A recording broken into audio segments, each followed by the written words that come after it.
Hey there, how you doing? One and only, yours truly, Mr. Larry Lavender, coming at you this morning here on November 15th, 2017. Coming at, last week, I put my prediction in for the Bears-Packers. Wouldn't you know it, I came in with a dead-on, absolutely 100% on the money prediction. Packers 23, Bears 16. I called it. I said that they were going to come in just a tiniest little bit above the 38.5 over under that Vegas dropped. I know that screwed a lot of people. I hope you listen to Larry. I told you it was going to be 23-16. I nailed it. You can't get any better than that.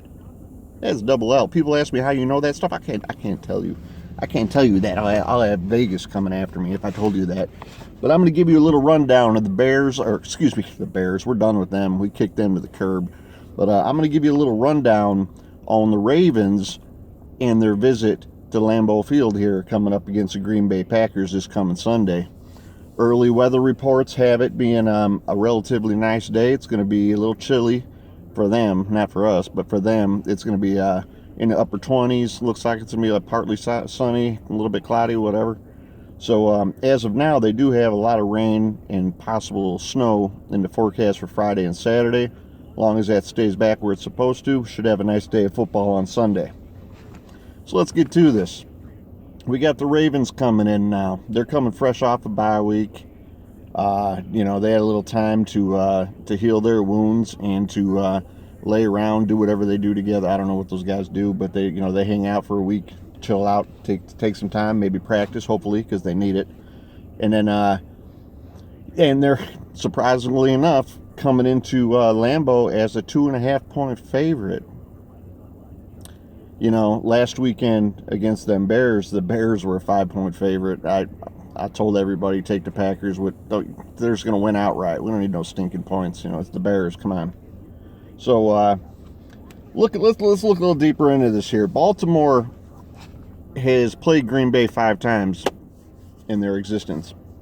They are 1-4 against the Packers, which is obviously not great for them. They also don't have a very good record against the NFC in general. They're coming in at 2-8 and 1-8-1 versus spread. So a lot of things aren't looking that great if you're going off paper going into this.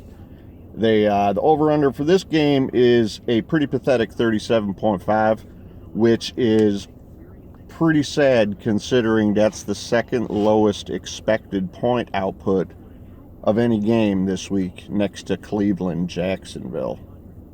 See what happens when Aaron Rodgers goes down with an injury. Now we're dropped down to that lower tier of teams that just can't put points on the board. And hopefully that'll change this week. A little worried Brett Hundley came up a little lame there towards the end of the game. He pulled his hammy. And that could be a factor coming into this week because he's not 100% guaranteed to play.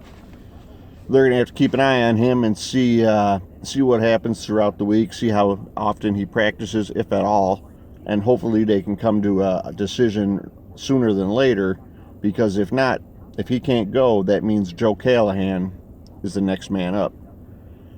Joe Callahan has looked decent in any action that he's seen, which has been only preseason. He's been back and forth off the practice squad, but not. I mean, if he gets a go, this will be his first start in the NFL in the regular season. I like Joe Callahan. He's a pocket guy. He's not going to come out there. He's not going to be running too much, but maybe he will. You never know. But I doubt it. But he's more of a pocket guy. Brett Hundley, obviously, he can get out of the pocket. He needs to run more when he sees an opportunity to run. I don't know if they're telling him not to run or what, but he missed a couple opportunities last week when he had 10 yards in front of him with no one there, and he decides to throw the ball out of bounds. That's inexperience. That whatever, that happens. He'll learn. The more he plays, the more he's going to learn that you got to take those yards, and even if it's 2-3 yards, whatever, any positive yardage is good yardage. Just make sure you slide. You don't need getting plunked. No one needs that. Just asked RG3 about that. Is he even playing football anymore, or is his head like half knocked off? That's what happens when you run. You think you're a running back in the NFL. Unless you're a guy like Cam Newton, who's a gigantic dude, you can't run in the NFL if you're a QB. You're going to get hit. You're going to hit a lot in a short career. So, on the Packers side of the ball, like I said, we're still waiting to see who's going to be under center here. Hopefully Hundley, just because he seems like he got it a little more last week, and he's starting to pick up, and the game's starting to slow down for a little bit for him, and he is looking okay. If Callahan goes, who knows? Who knows? He could come in there like a Tom Brady or a Kurt Warner back in the day and just light it up and be the guy. But the chances are that's not going to happen. So let's hope Hundley gets in there and he can lead this team to victory. Now, the running back situation in Green Bay is looking a little, let's just say it, looking bad. Okay. Aaron Jones, promising rookie, had a couple 100-yard games already, and he's out. He injured himself in the Bears game last weekend. What they're calling a sprained MCL. Doesn't sound like there's a tear, so it's a 3 to 6 week injury, so we're not going to be seeing him for a while. Ty Montgomery took a shot to the ribs, re-aggravated a rib injury he sustained a few weeks back, so it looks like he's going to be out. So now that's going to leave us with a couple rookie running backs. Jamal Williams, who's had a little bit of playing time. He's not lighting it up, but he looks capable of playing the position, and we'll see how he does because it looks like he's going to be a starter. Devontae Mays, another rookie, is behind him. So, and I wouldn't be surprised if Aaron Ripkowski gets a few carries as well because he's got a little more experience. He knows how to throw a block, protect the quarterback. So, looks like the Packers are going to have to lean on that that run offense a little bit because Baltimore's got a pretty respectable pass defense.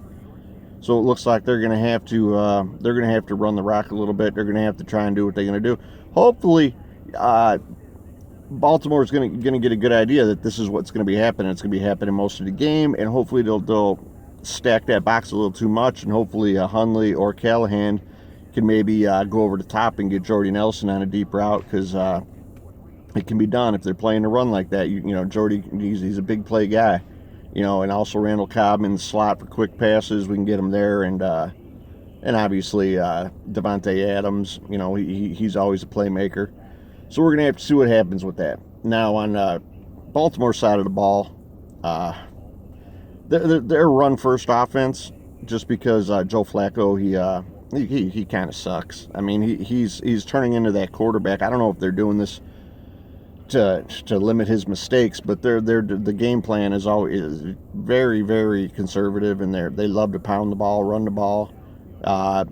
Their running back situation is kind of all over the place too. They got Buck Allen out there, Alex Collins, but they can run. So that's going to be something the Packers are going to have to try and stack that. Get in there, and they had great success against it last week against the Bears with Jordan Howard and Tariq Cohen. And the Bears are, I want to say they were the 5th ranked running offense this year so far, and it's pretty impressive.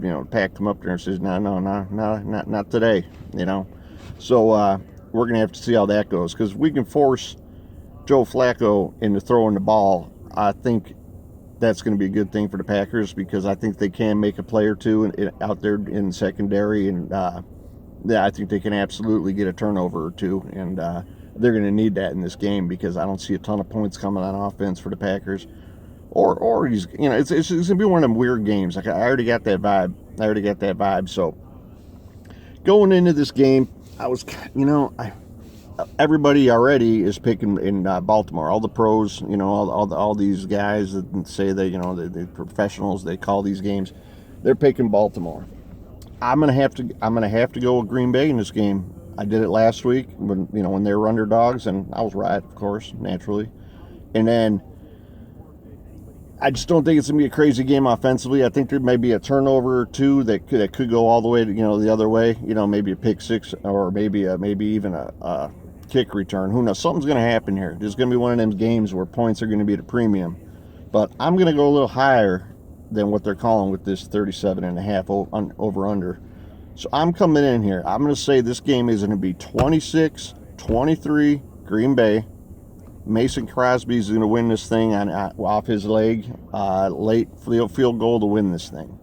That's my pick right now. You heard that first, all right? Now, so when you win all that money, feel free to send a little bit of that paper over to Double L, because anybody who took my advice and won on the Bears Packers last week, I still haven't gotten anything from anybody, and that's fine. I don't expect anything, but Larry likes a gift here and there too, so yeah, just send that over. Just make that happen. My good friend and my bandmate Ricky Rosebush has given me his pick so far for the game, and now he's going to go Green Bay as well. He's feeling like Green Bay's got this game, and Ricky's pretty on the money sometimes. I trust Ricky's opinion. He's a very intelligent dude and a hell of a musician. I can't wait to jam with him sometime real soon. He's coming in Packers 20, Baltimore 13. All right, so he's taking the under on this one now. Now you can go either way with this, but Double L, he's saying, I nailed it last week, so you know what to do. You know what to do if you want to make a little bit of that, you want to start doing that at the titty bar there, So you want to make a little bit of that money. Hey, man, not that I'm a gambling man, because if I was a gambling man, I'd be doing this. I'd be betting on this. I'm a gambling man, but so that's what I would be doing. So anyway, that's where we're coming at right now. That's Larry Lavender's preview and prediction for this week's Green Bay Packers Baltimore Ravens contest. It's going on over there at Lambeau Field this coming Sunday. If you never made it to Lambeau before, you got to get over there, baby. I'm telling you, this stadium, it's got to be on your bucket list. And this place, it's like an old college bowl type stadium. Man, it's electric. It's crazy. It's fun. The beer's cold. Well, it's always cold because it's chip. Sometimes you got chip on the top of your beer there to get a little sip, And it's the only place to go to watch a football game. I went down there to that Soldier Field that looks like a UFO. The way they got that thing all built, that's a crazy stadium. But it's all right. I mean, don't get me wrong. No offense, Bears fans. It's okay, but I don't know, man. It looks like it landed from Jupiter. But anyhow, that's where I'm coming in at now. So you all get ready, and you let Larry know how you did on this week's games, and hopefully you do well and make a little bit of that money there. And that's about it. I'm out of here. Ricky Rosebush says what's up and hello to everybody, and we'll be talking to you real soon. All right.